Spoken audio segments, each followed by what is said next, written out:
thank you so much for the introduction. I definitely recognize that I'm one of the small fish in the room, and as such, being one of the younger companies here, I'm not best placed to give advice when it comes to, growing your user base to 1 million people or your next viral marketing strategy.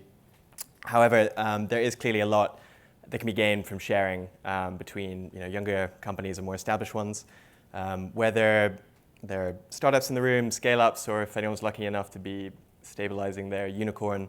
The common denominator clearly is relevance. As a startup, you need to become relevant, and as a more established firm, you need to stay relevant.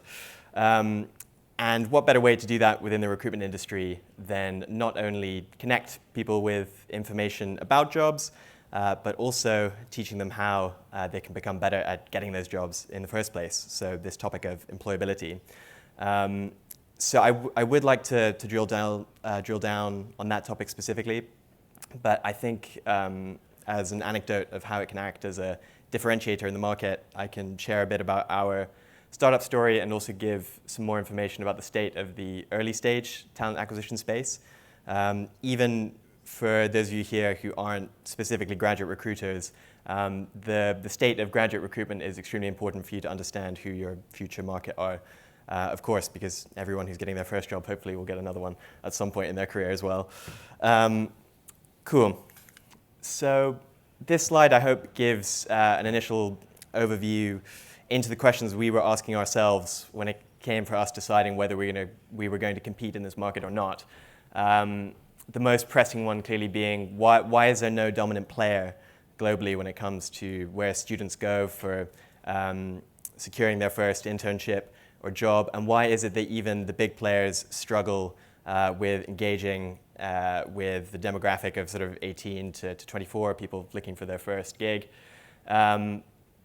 And something that's persistently come up in our market research is this enormous focus on recruitment technology innovation, that countless companies have convinced themselves that if they make a slightly more accurate matchmaking algorithm between CVs and job specs, or if they have the next best psychometric test, that will be the reason that early stage talent acquisition is disrupted. And there's been a huge avoidance of the essential information distribution issue. Where do you get enough candidates? As Jeff mentioned, that's a big block within the recruitment industry as a whole, where your candidate acquisition is coming from. People just aren't focusing on where they're going to get their candidates from and their employer relations from. And yeah, I mean, another point to make specifically with how not just traditional recruitment agency models have interacted with universities, but jobs boards too, is typically there's either no relationship or there is a strained one. Just to give a quick anecdote, when I was a student, it was not so long ago. It was absolutely standard practice for large corporates to be handing student clubs large quantities of cash to organize crappy pizza networking events that no one really turned up to. The fact that still continues today, it's hard to say how much that says about the state of the recruitment industry, but it is amazing that it still happens. Okay, so in our opinion, a solution to onboarding more candidates looking for their first job is to build a relationship with universities. Of course, they are a key stakeholder. Everyone recognizes that. But again, looking at the data distribution problem, there's already 57 million students that are onboarded onto university databases. These are HR wonderlands where people are neatly categorized into degree type, skill set, year group, and so on. It doesn't make sense a relationship should be so strained. Sorry, just read my notes here. Yeah, in terms of the tech that we offer, we look to work directly with universities using what's really industry standard within the recruitment sphere. So we have features that would be very recognizable to you guys, except would be completely alien to educational institutions. So in terms of our tech stack, we work with a CV parsing software, CV editing software, an AI matchmaking algorithm, and an ATS system for employers. But we put all of these tools directly into the hands of universities, and we see what happens when they use these tools and try and find educational value from them, and use them to try and understand how the education they're offering students helps them get a job, how do their skills map onto the job market. Those are the questions we've been asking. And we've been working with some Russell Group universities in the UK, a couple of universities in continental Europe, and our tech partners are a company called Untapped. Some of you may have come across them already, indeed might have seen a demo of their products. Anyone who is interested in involving some aspect of matchmaking algorithms into their business model, I'd be delighted to make an introduction to them or speak to you more about it. But they were really a key partnership for us. As an early stage startup, it didn't make sense to reinvent the wheel and try and reinvent all of these tools which are common to the recruitment industry. We wanted to just experiment with pre-existing stuff, but just in a totally new market, i.e. Put it in the hands of universities. And you'll see, so the key stakeholders in our model are not only students and employers, but as I keep mentioning, educational institutions too. And I think what this decision-making process between deciding were we a tech firm or are we a recruitment firm is really relevant for more established companies too. I've seen a number of jobs boards get confused between are they just having a software offering or are they trying to invest in their candidate acquisition and employer relations too. For us, we've really tried to position ourselves as a tech company. We're not looking to get involved in marketing to students or marketing to employers. We have a white label solution that we offer to universities so they can manage a recruitment ecosystem. But I just think it's important to reiterate, even for you more established companies, that it's always important to remember where expenditure is going and does it match with your macro trend of whether you're positioning yourself as a tech company or more of a traditional recruitment model. Cool. So you'll see in terms of, and I won't run through all of this, you guys can just check it out on the exciting flow diagram. You can see that the key differentiator for us is not the fact that we connect students with information about job vacancies. It's about the analytics. It's about what happens when universities can see how their cohorts of student skills map onto the job market. How does that impact their ability to get a job? The key differentiator for us is offering analytics that help people become more employable. And so the question I'd really like to pose to you guys is what other revenue streams could emerge when you consider how you can make your current ecosystem more employable, not just connect them with the information, but make them see more of the data that you're seeing as a company to help them get their next job. Sweet. So what I want to do now is run through our features one by one. There's not too many of them, I promise. And the reason for doing this is because none of these perhaps will come across as features that you haven't seen before. However, I just want to go through the process and the thinking process that we went through when we thought, okay, how can we translate a recruitment product into an employability one or an edtech one? So taking, for example, the first user experience a candidate has with us is either creating their CV for the first time or parsing a Word file or PDF file onto the recruitment platform.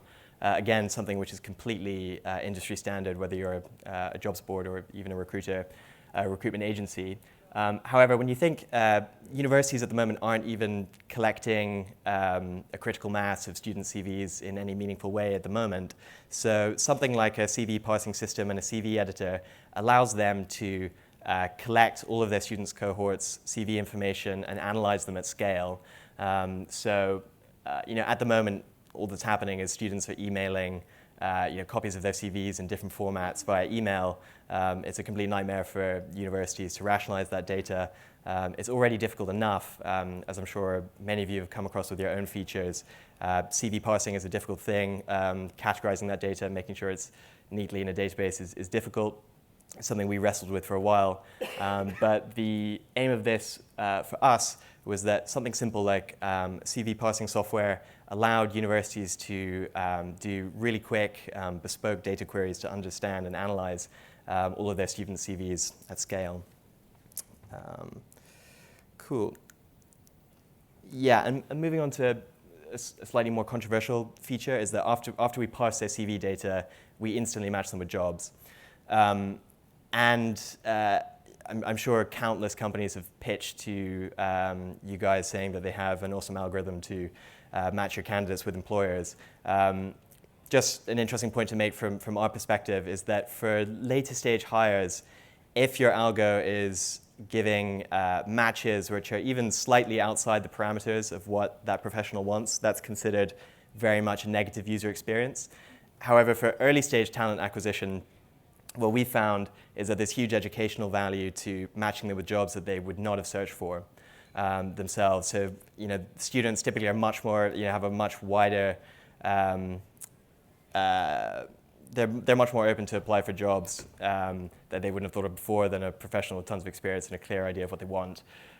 So in our case, using a matchmaking algorithm was 12 times more likely to lead to a hire than if we allowed them just to search the database with like normal keyword Boolean searches. So a simple feature like this, again, which is controversial but common to the recruitment industry, translated really well as having employability value or educational value for us because it led to students seeing how transferable their skills were and working in different sectors that they hadn't considered or might not have brought up orally with a recruiter or searched on a jobs board site. So yeah, my position, or GradCircle's position on the sort of matchmaking point is that it does have real value for early stage talent acquisition, and it gets more and more difficult to add value the further or more bespoke the search and recruitment process is. Cool, so I think, yeah, this is the penultimate feature that I'll run you guys through. So we have some data visualization tools that we offer to all of our users. So some of the metrics are standard, but also as a premium product, we allow people to have like bespoke metrics that they're looking for to drag out of the platform. And the point I really wanted to make is that typically there's not a huge amount of transparency about the inputs onto a jobs board. I mean, indeed, we just had a talk before me, and the need to have a survey for us to understand the jobs board market because it's typically not a very transparent thing. People hold on to that data as just they see it as a currency that has to be kept secret, an industry secret. We try and build as much data transparency into the jobs board platform as much as we can.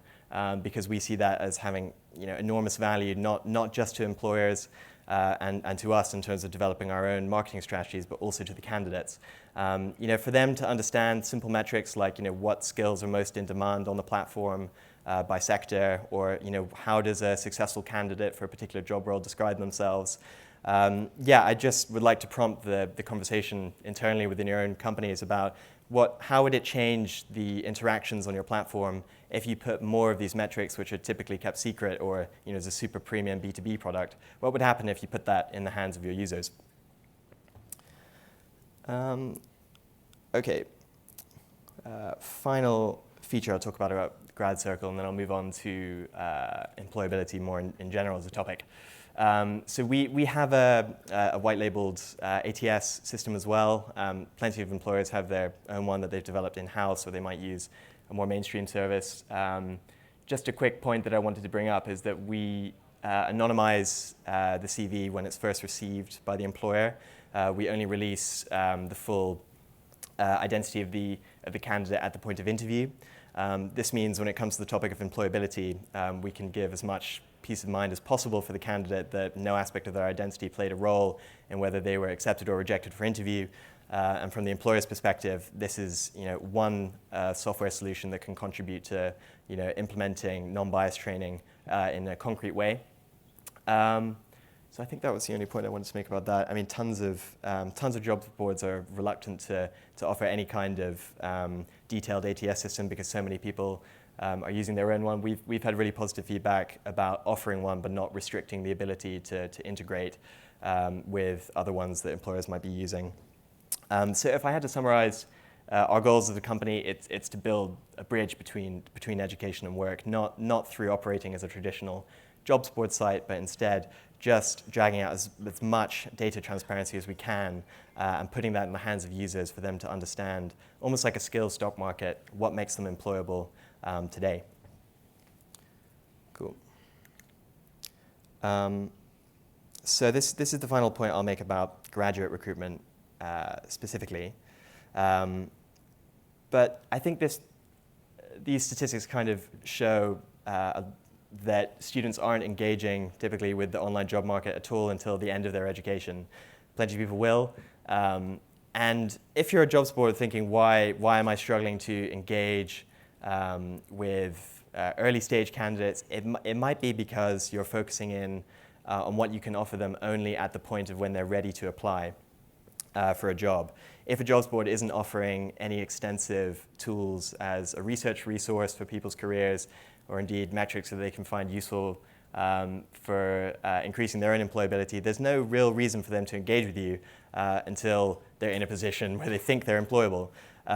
So yeah, the question I would pose in terms of people looking to engage with more young people is, think about a candidate before they're ready to apply for a job and whether you're willing to invest in features on your jobs board that could contribute to the research process. And one great reason to do that is that we can see that career sites, i.e. ones that are positioning themselves actively as career sites rather than jobs board, i.e. they have a skewed balance between offering a ton of research resources like Glassdoor, for example, are performing extremely well when we look at the ratio of applications to hires. It's extremely important for jobs boards not to be simply just a marketing funnel for employers to receive a ton of applications and to define that as success. It's obviously very important for the product that you offer to actually lead to real hires. And yeah, the statistics speak for the fact that if you can help being a part of training your candidates to be more employable, that inevitably is going to have an impact on how many of them end up getting hired on your platform.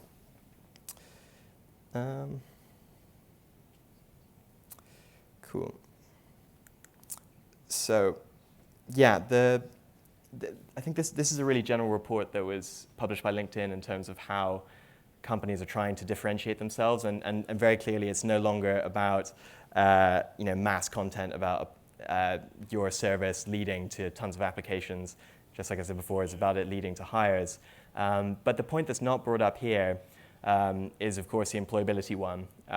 There's only so much you can do if you consider your candidates a static asset that have a fixed number of skills and experience. If you can play a role in adapting your candidates' skills and experience, that means that when it comes to monetizing your employer relations, if they can feel that they're contributing to your pool of candidates being more employable and more likely to lead to a job with them the next time they come back to you, that's obviously a huge asset to them as well. Okay, so if I haven't nailed the point that employability is important enough, if there's one reason to care about it as a jobs board, it's because millennials and Gen Z care about it a ton, and they're your future clients. Employability is not a static issue that is only relevant when someone is looking for their first job or their first internship for that matter.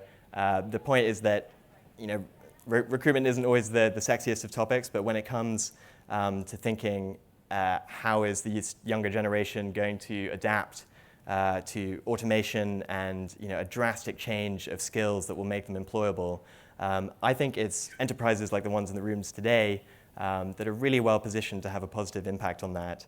And very clearly, if you want to remain relevant and if you want to have maintain the fact of recruitment being a growth sector, playing a role in employability, I would argue, really is a keystone. So I hope that was useful. Okay, thank you very much, Oliver. Cheers.